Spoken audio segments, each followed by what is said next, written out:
Na hayo yalipokuwa yakijiri mahakamani, afisa mmoja wa chama cha DCP Peter Kinyanjui aliyekuwa amedai kutekwa nyara ataendelea kuzuiliwa katika kituo cha Ruiru, kaunti ya Kiambu.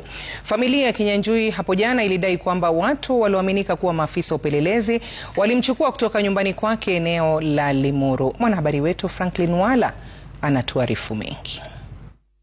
Peter Kinyanjui almaarufu Kawanjiru aliripotiwa na jamaa zake kutekwa nyara jana usiku baada ya watu wasiojulikana kufika nyumbani kwake huko Limuru, kuzua vurugu iliyohusu ufyatuaji wa risasi na kisha kumkamata Kawanjiru.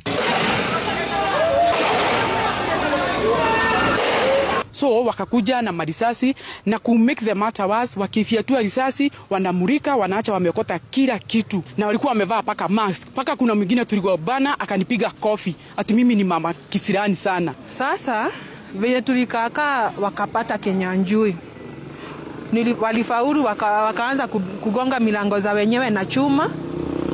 Nikaona wacha nifungue, wakamwangalia kwa nyumba, wakakuja wakaharibu vitu huko. Wakaamusha mpaka mtoto wanamurusha na mattress na huko chini kwangu bedroom, wakatoanisha kila mahali, wanamuangalia hadi kwa hanga. Familia hiyo ilidai juhudi za kumtafuta ziliambulia patupu na polisi waliwaeleza hawana taarifa ya aliko. Licha ya mahangaiko ya kumtafuta Kawanjiru kwa muda bila ya mafanikio, idara ya polisi imearifu Kawanjiru anazuiliwa na polisi akisubiri kushitakiwa. Idara hiyo ya polisi haijaeleza makosa ya mshukiwa, lakini duru zinaarifu anachunguzwa kuhusu vurugu zilizotokea kwenye maandamano ya Gen Z kaunti ya Kiambu na viunga vyake. Hofu yangu ni wasimfanye vibaya. Kwa mjibu wa familia yake, Peter Kawanjiru ni mwanachama wa chama cha DCP kinachoongozwa na aliyekuwa naibu rais Rigathi Gachagua. Wakati huo, mwanadada mwingine Wanjiku Thiga alikamatwa eneo la Kamakis huko Ruiru na kufikishwa kituoni Ruiru. Wanjiku Thiga pia ni mwanachama wa kufa kupona wa chama hicho cha DCP.